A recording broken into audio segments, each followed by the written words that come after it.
मेरे प्यारे बच्चों, मैं आपको कबीरदास की साखी पढ़ा रही हूँ। उसको बहुत ध्यान से पढ़ेंगे और समझेंगे, तभी आप उसका अर्थ लिख सकते हैं।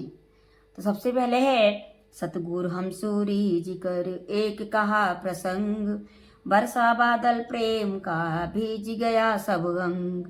अब सेकंड देखिए, राम नाम के पट तरे देवे को कुछ नाही, क्या ले गुरु संतोषी हौस रही मन माही।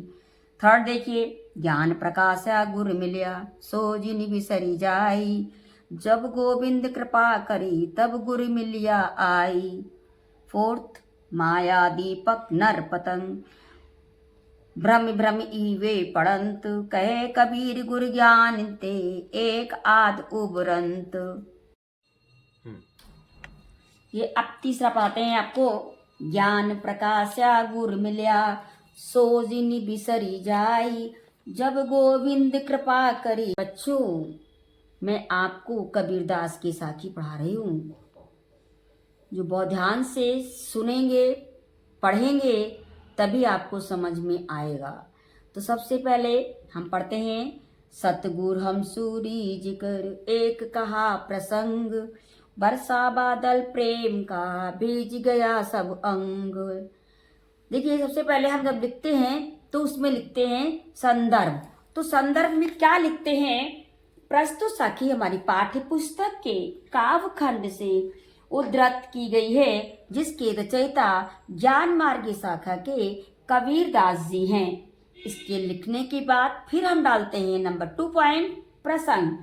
प्रसंग जो होता है उसको हम जो अर्थ होता है उसी में से थोड़ा सा लेकर लिखते हैं। सबसे पहले क्या लिखेंगे? प्रस्तुत साखी में कबीरदास जी ने सतगुरु की महिमा का गुणगान किया है।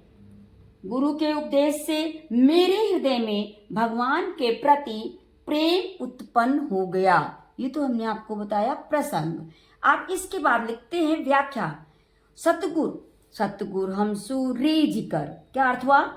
मतलब गुरु ने हमसे प्रसन्न होकर मुझे ज्ञान की बातें बताई, अर्थात उन्होंने आत्मा और परमात्मा का ज्ञान कराने के लिए मुझे उपदेश दिया, और इस उपदेश का फल ये हुआ कि मेरे हृदय में बादल की वर्षा होने, प्रेम रूपी बादल की वर्षा होने लगी और मेरा शरीर पूरी तरीके से भीग गया। जिस प्रकार से वर्षा बादल प्रेम का भीज गया सब अंग, जिस प्रकार से जब बारिश होती है तो हमारे शरीर के सभी अंग भीग जाते हैं, बिल्कुल उसी प्रकार से ज्ञान के द्वारा जो हमारे हृदय में प्रेम रस उत्पन्न हुआ, उससे हमारा पूरा शरीर के अंग भीग गए।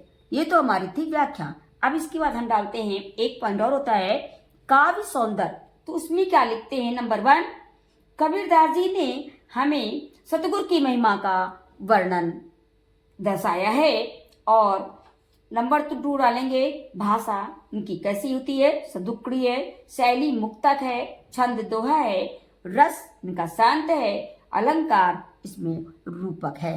तो इस प्रकार हमने आज आपको एक अर्थ बताया। अब इसके बाद हम इसका दूसरा अर्थ आपको बताएंगे। ये फोर्थ क्या है? माया दीपक नर पतंग, भ्रम भ्रम ईवे पड़ंत, कहे कबीर गुर ज्ञान ते एक आद उबरंत। देखिए, इसमें प्रसंग क्या है इसका, कि प्रस्तुत साखी में कबीरदास जी ने गुरु की महिमा का वर्णन करते हुए कहा है, मनुष्य गुरु की कृपा से ही माया के आकर्षण से बच सकता है, निकल सकता है।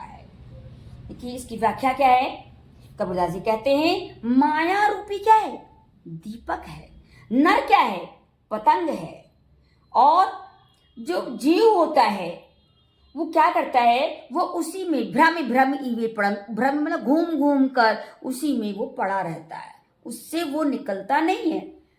कहे कबीर गुरु ज्ञान ते, कबीरदास जी कहते हैं कि गुरु के ज्ञान से ही उसमें से जो घूमते रहते हैं उसमें से एक आध जो है निकल कर बाहर आ जाते हैं। कहने का भाव यह है कि किसी किसी का उसमें से एक उद्धार हो जाता है और उनको जीवन मरण के बंधन से छुटकारा मिल जाता है। लेकिन ये कब मिलता है? जब शिष्य को किसकी प्राप्ति होती है? ज्ञान की प्राप्ति होती है। अब इसका काव्य सौंदर्य देखिए कैसे लिखेंगे। नंबर 1 डालेंगे, माया के स्वरूप और स्वभाव का परिचय कराया गया है। क्या कराया गया है? माया मतलब धन दौलत, इसका और इसके स्वरूप और स्वभाव का परिचय कराया गया है। नंबर 2 डालेंगे, भाषा, सदुक्कड़ी, रस, शान, छंद, दोहा, शैली, मुक्तक, अलंकार। अब इसमें माया, दीपक, नर, पतंग, इसमें है रूपक अलंकार और इसके बाद शब्द शक्ति है, अभिधा एवं लक्षणा। तो हमने आज आपको पढ़ाया साखी।